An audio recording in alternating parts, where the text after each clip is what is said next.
It's so strange that Zionists would, from their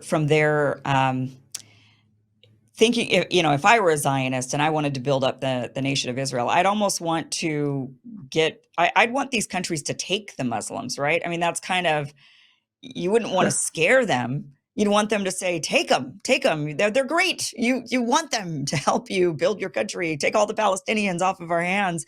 So it's kind of an interesting, we're watching that now, right? We're watching that with this onslaught of Gaza, this genocide that they're committing, because they're clearly wanting to ethnically cleanse the land. That's obvious to anybody who studies what the end goal is for Israel.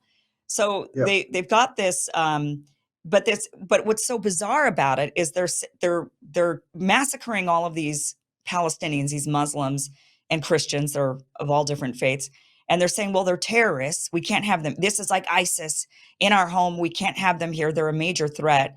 And then they turn around and say, but you should take them. You should, and they're literally trying to tell, open the floodgates. Why aren't you guys, if you're so mad about the humanitarian crisis, why don't you guys take them? Why isn't Egypt taking them? Why can't, and they'd formulate these plans. I mean, we've seen these leaked plans where they're wanting to send 100,000 here or 50,000 there or 50,000, after telling everybody that these people are dangerous ISIS-like Muslims who are terrorizing them. So why would we want them over here? I mean, it's such a strange, what do you think? What's at play there with that line of thinking?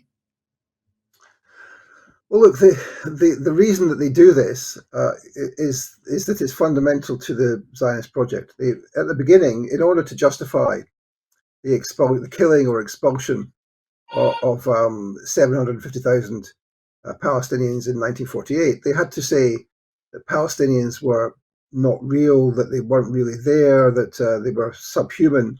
And they had to say the same about Arabs, that Arabs were a backward race, and the Zionists had come to civilize, were on a civilizing mission, much in the same way as British colonial rhetoric had done in previous days. And then, of course, in addition to that, they had to say that it's not just that they're Palestinians or Arabs, but also that they are mostly, not all, but mostly Muslims. And that's why they had to start to encourage this idea that Muslims were a problem. But they didn't start doing that straight away. It wasn't straight away that they realized that they had to do that.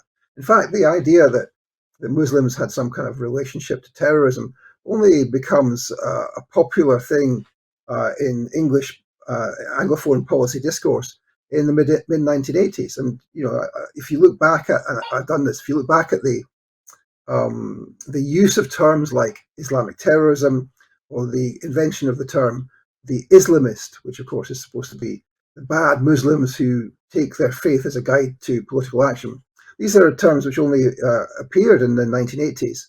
And in fact, if you look back at the first time when there was a big public showing for the idea of Islamic terrorism, it was at a conference in 1984 in Washington, D.C., by an organization called the Jonathan Institute, which, as I'm sure you will be aware, was named after an Israeli military officer who was killed in the Entebbe raid in 1976, and who was, of course, the brother of Benjamin Netanyahu. And it was Netanyahu himself who organized this conference. And that conference they had for the first time. They'd had a conference previously in Jerusalem in 1980, no mention of Islamic terrorism.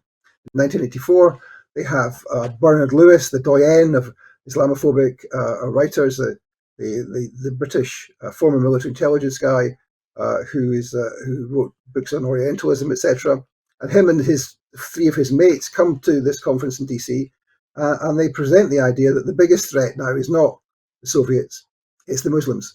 And that's an idea which then percolates through the security establishment of the US, of the UK, helped along by the involvement in the security establishment in the US, in particular of neoconservatives, of Zionist neoconservatives.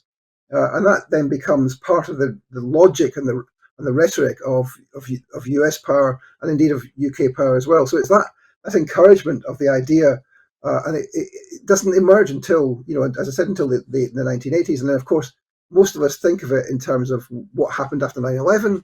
We think of the assault on Muslims after 9/11, but that wasn't the origin of it. The origin of it was back in the 1980s, and that's where this comes from. Now, does that mean it's a bad play for them? No. Well, the way you portrayed it there, it sounds like it. But of course, they have to also justify what they're doing. And Right. as millions and millions of people can now see, it's a genocide, and they have to try and find a way to justify it. And they're failing in that effort, but they still have to try. So you're saying that the Islamophobia narrative and that our big problem are the Muslims actually is the brainchild of Benjamin Netanyahu from He the curated 80's? it, yes, Wow. yeah, And he's been continuing it and perpetrating it of course. and getting us to fight all the wars in the Middle East. Is that really the root of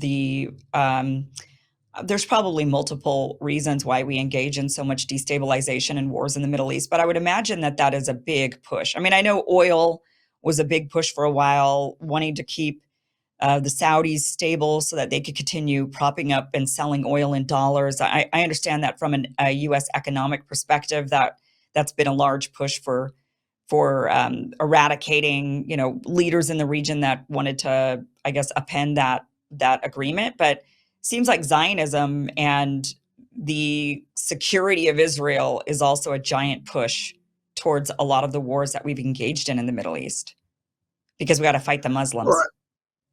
I think that's correct. I mean, obviously, US power projection in the Far East, in Latin America, isn't influenced by the Zionists and hasn't been influenced by the Zionists. So it's, the Americans are, quite able to mine Nicaraguan harbors in the 1980s without any influence from the Zionists. Right. But when it comes to the Middle East, of course, yes, of course. I mean, Iraq was a war for Israel in a way that Afghanistan wasn't, and the Americans kept the Israelis out of that, but it was effectively for U.S. And Israeli interests. Let's remember the famous documents which were circulated after 9/11, which laid out a prospectus of the countries which would be toppled in the next 5 to 7 years. They didn't manage it, of course, but of course they were. That was Iraq, it was Syria, it was Libya, and of course Lebanon, and then also let's remember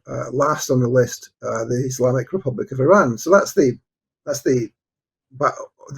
order of battle.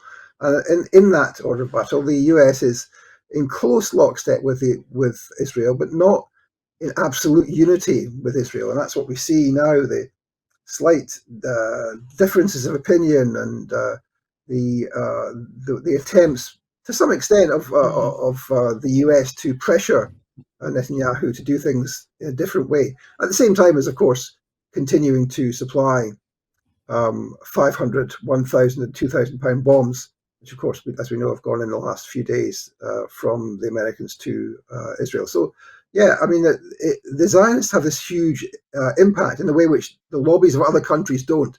Certainly not the Chinese and the Russian lobby, not even the Cuban lobby, perhaps the most powerful after the Zionist lobby, has that ability to influence American policy. Hey guys, this was just a clip of a longer show. Catch the full show by going to KimIversonShow.com. It is free. It airs Monday through Friday, 5 p.m. Pacific, 8 p.m. Eastern. You could go back now and watch this full interview. I highly recommend it. Again, go to KimIversonShow.com. Thank you so much for watching.